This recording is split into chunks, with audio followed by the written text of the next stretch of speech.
سلمان صدیقی صاحب پہنچ گئے ہیں ہمارے، اور میری گزارش ہوگی کہ وہ اپنی گفتگو کا آغاز کریں. شکریہ خالد معین. صدر محفل جناب محمود شام، مہمان خصوصی جناب انور شعور، آج کی اس تقریب کے مرکز نگاہ ڈاکٹر ذوالفقار سیال، ناظم تقریب خالد معین. اصل میں معاملہ یہ ہے حاضرین محفل کہ جب کسی شخصیت پہ بات کرنی ہو اور آپ کسی مقرر کو زحمت دیں اور اس سے پہلے ناظم تقریب اس کتاب کے سارے حوالے پیش کر دے تو بولنے والے کے لیے کیا رہ جاتا ہے. جس تفصیل سے، جس وضاحت سے خالد معین نے اس کتاب کے مندرجات یہاں آپ کی سماعتوں کی نظر کیے، اس کے بعد وہی سب باتیں میں دہراؤں گا. لیکن اس میں ایک نیا پن یہ ہوگا کہ میں اپنی ذات میں اس کتاب کے حوالے سے ذوالفقار سیال کو کیسے دیکھتا ہوں وہ منظرنامہ سامنے آ جائے گا. اسی طرح ہر مقرر اپنے انداز سے ان کے بارے میں بات کرے گا. بات یہ ہے کہ میری آج پہلی ملاقات ہے ذوالفقار سیال سے، لیکن میں ان کے نام سے بہرحال واقف تھا، اسی طرح جس طرح میں شاہ لطیف کی بڑائی سے واقف ہوں، شیخ ایاز سے واقف ہوں، شمشیر الحیدری سے واقف ہوں، اور امداد حسینی سے واقف ہوں، تاج بلوچ سے واقف ہوں. اور یہ سب وہ ہیں جن میں سے اکثر کے ساتھ ہم نے مشاعرے پڑھے ہیں اس شہر میں پچھلے 40 سالوں میں، اور ہم ان کی تخلیقی صلاحیت کے معترف ہیں. یہ کتاب مجھے ملی، اس کتاب میں شاعری کا حوالہ بھی ہے، ذوالفقار سیال صاحب کی نثر کا بھی حوالہ ہے، اور ان کے مضامین جو شخصیات کو انہوں نے اس اینگل سے دیکھا. خاص طور پہ جس لائبریری میں آپ یہاں آج میں موجود ہیں، جوش ملی آبادی کی شخصیت کے حوالے سے ان کا مختصر مگر بڑا جامع مضمون موجود ہے. اور ایک اور دوسری اہم بات کہ فاطمہ ثریا بھی مبارکباد کی مستحق ہیں کہ انہوں نے دانشوروں کو، اہل ادب کو ان کی زندگی میں خراج تحسین پیش کرنے کی یہ روایت ابتدا کی ہے اس لائبریری میں. مجھے یقین ہے کہ یہ روایت آگے بڑھے گی اور یہ سلسلہ جاری رہے گا. میں کچھ تحریر میں پیش کرتا ہوں ذوالفقار سیال کے حوالے سے. اس مضمون کا مختصر مضمون ہے، 2 صفحے ہیں. ذوالفقار سیال کا فن اور شخصیت. حوالہ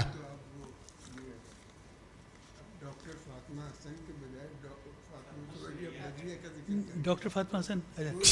اچھا وہ ہو جاتا ہے. اچھا سر، نام ایسے ہی آیا کیا؟ مجھے ذہن میں نہیں رہا. لیکن میں بات فاطمہ حسن ہی کی کر رہا ہوں کیونکہ وہی اس تقریب کی بنیادی میزبان ہے. ان کی روح بھی خوش ہوئی ہوگی. آپ لوگ سمجھ گئے ہوں گے، سب ماشاءاللہ صاحب فہم ہیں، سخن فہم لوگ ہیں. تو مضمون کا آغاز ایک حوالے سے ہوتا ہے، بچوں کا ادب کی وہ الفابیٹ ہے جس سے بچے انٹرٹینمنٹ اور سبق حاصل کرتے ہیں. حوالہ ختم. یہ بات زیر نظر کتاب ڈاکٹر ذوالفقار سیال سہ زبانی شاعر کے صفحہ نمبر 90 پر شاعر ڈاکٹر ذوالفقار کے مضمون بچوں کا ادب، انگلش گولڈن ایج سے جدید دور تک کی ابتدا میں کہی گئی ہے. ڈاکٹر ذوالفقار کے فن و شخصیت پر بات کا آغاز ان کے اس مضمون سے کرنے کا مقصد بچوں کے ادب کی اہمیت، فروغ اور نئی نسل کی ذہنی نشوونما کے لیے اس کی افادیت کو نمایاں کرنے کی ڈاکٹر صاحب کی کاوش کو ہائی لائٹ کرنا مقصود ہے. اردو، سندھی اور سرائیکی زبانوں کے نامور شاعر، 30 کتابوں کے مصنف، ڈاکٹر کے بلکہ 30 سے زیادہ، غالباً اس سے ڈبل کتابیں ہیں جو ابھی شائع نہیں ہوئی ہیں. ڈاکٹر کہلانے کی دونوں جہات یعنی مسیحائی کے پیشے سے بھی منسلک ہیں اور ادب میں PhD بھی ہیں. وسیع مطالعہ اور دنیا کے بہت سے ممالک کی سیاحت سے اپنے علم میں اضافہ کیے ہوئے ڈاکٹر ذوالفقار سیال لطیف احساسات اور کومل جذبوں پر مبنی شعری اثاثے کے حامل ہیں. یہ ایک ایسا شعری اثاثہ ہے جسے پاکستان کے 100 سے زیادہ نامور گلوکاروں نے گا کر اعتراف کمال کی سند عطا کی ہے. 30 کتابوں کے تخلیق کار کی ہنرمندی اور فن و شخصیت سے آگاہی کے لیے اس کتاب میں مشتعز خرادے کے طور پر اردو، سندھی اور سرائیکی شاعری کی صرف 18 تخلیقات اور نثری تحریروں کے طور پر صرف 4 مضامین شامل ہیں، جن میں ایک مضمون جوش ملی آبادی کے حوالے سے ہے، دوسرا ڈاکٹر حیدر قریشی کے بارے میں ہے، تیسرا بچوں کا ادب انگلش گولڈن ایج سے جدید دور تک، اور چوتھا آخری مضمون بچوں کا شاعر کے عنوان سے ہے. اور یہ طے ہے کہ کسی بھی سخن شناس کے لیے ان چند شعری نمونوں اور مختصر نثری تحریروں میں تخلیق کار کے فنی مقام و مرتبے کا اندازہ لگانا مشکل نہیں ہے.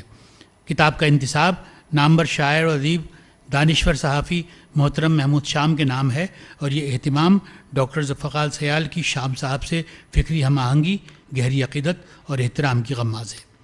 ڈاکٹر ذوالفقار سیال کی اردو، سندھی اور سرائیکی تینوں زبانوں کی شاعری میں قدر مشترک، محبت، ایثار، نرم دلی، وسیع القلبی اور مترنم لہجہ نمایاں ہے۔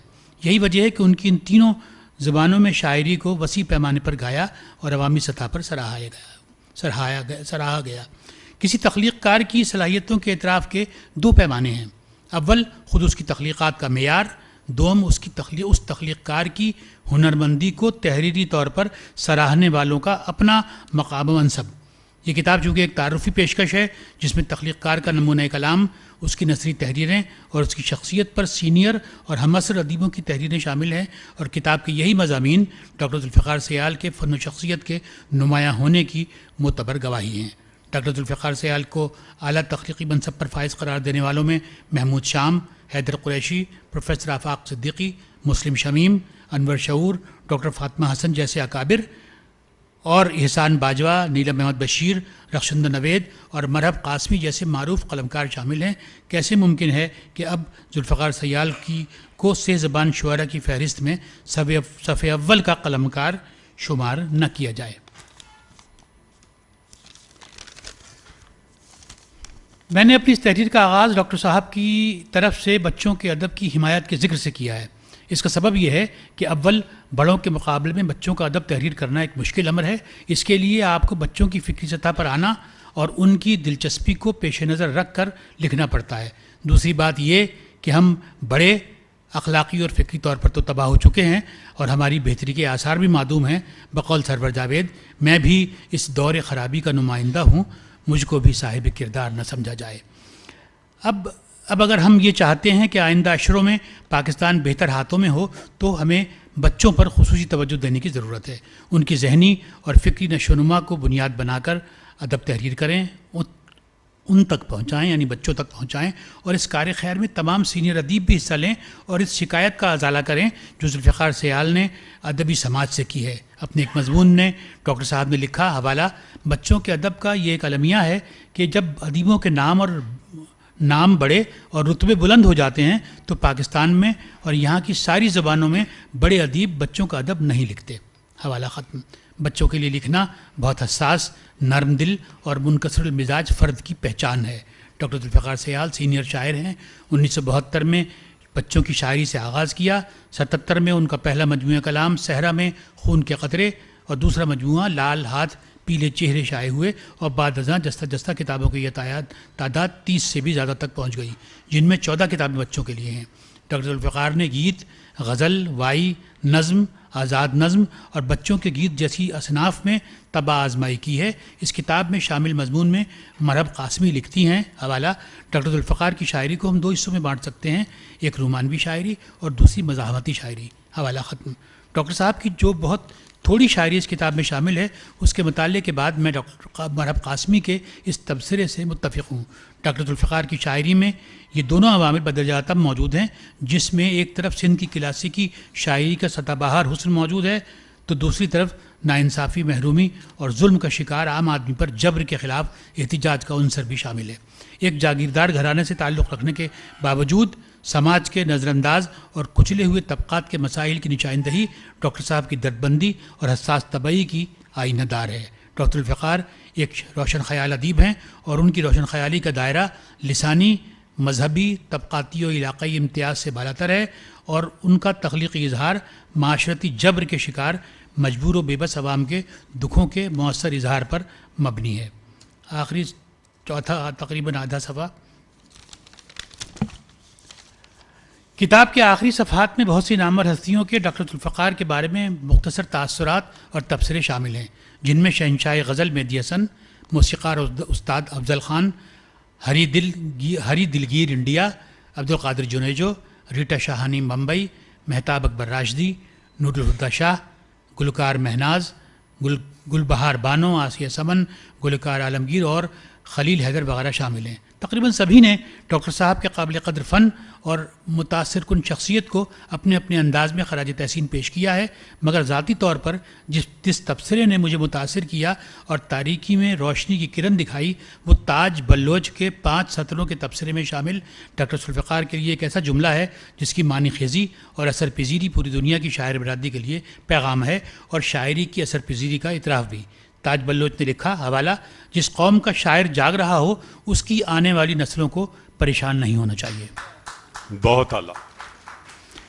آج کی تقریب اس لیے تو اہم ہے ہی کہ ہم ایک اصیل تخلیق کار کو خراج تحسین پیش کرنے کے لیے یہاں جمع ہیں، مگر میرے لیے یہ تقریب ڈاکٹر ذوالفقار سیال سے متعارف نہ ہونے کے ازالے کا موقع بھی ہے، لہٰذا اپنی اس تحریر کے اختتام پر میں زیر نظر کتاب میں شامل نامور شاعر انور شعور کی تحریر کے ڈاکٹر ذوالفقار سیال کے حوالے سے آخری 2 جملے اس درخواست کے ساتھ پیش کرتا ہوں کہ انہیں میرے محسوسات کے طور پر بھی سمجھا جائے۔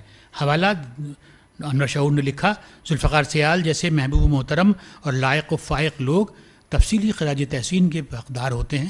یہ چند سطریں لہو لگا کر شہیدوں میں نام لکھوانے کی کوشش کے سوا کچھ نہیں، مدعا صرف یہ ہے کہ مجھے ان کا اور انہیں میرا دوست سمجھا جائے، کیونکہ آدمی اپنے دوستوں سے پہچانا جاتا ہے۔ بہت آخری جملہ: میں اس تقریب پذیرائی کے کامیاب انعقاد پر ڈاکٹر صاحب کو دلی مبارکباد پیش کرتا ہوں، اس تبصرے کے ساتھ کہ اس کتاب کی شخصیت کے تعارفی مضامین اور شعر و نثر کے نمونے اس بوسیدہ معاشرے میں ڈاکٹر ذوالفقار سیال کی شکل میں ایک جدید انسان کی موجودگی کا احساس رکھتے ہیں۔ آپ کی سماعتوں کا بہت بہت شکریہ۔ بہت اعلیٰ۔ سلمان صدیقی صاحب کا مضمون آپ نے ملاحظہ کیا، اور ہمارے ہاں ایک عام طور پر روایت یہ ہے کہ کتاب کو پڑھنے کے بجائے اسے سونگھ لیا جاتا ہے یا کہیں کہیں سے چکھ لیا جاتا ہے، لیکن آپ نے دیکھا کہ سلمان صدیقی نے عرق ریزی سے پوری کتاب پڑھی ہے، اور پوری کتاب میں جو بھی کچھ موجود ہے اس کا اختصار سے انہوں نے حوالہ بھی دے دیا ہے۔ صنوبر صبا صاحبہ نے لکھا، ہمارے سندھ دھرتی کے بہت اہم تخلیق کار اور ہمہ جہت تخلیق کار ڈاکٹر ذوالفقار سیال صاحب کے لیے چند لائنیں میں پڑھتا ہوں کہ تشبیہات، استعارے، لفظ، ان کے معنی، تراکیب اور ان کا استعمال سب کہیں دھول میں کھو جاتے ہیں جب آپ کوئی ایسی نظم پڑھیں جو زندگی کی کسی تلخ سچائی کو ایک تھپڑ کی طرح آپ کے منہ پر مارے، اور اس وقت ہم اپنا منہ ہی بھول جاتے ہیں۔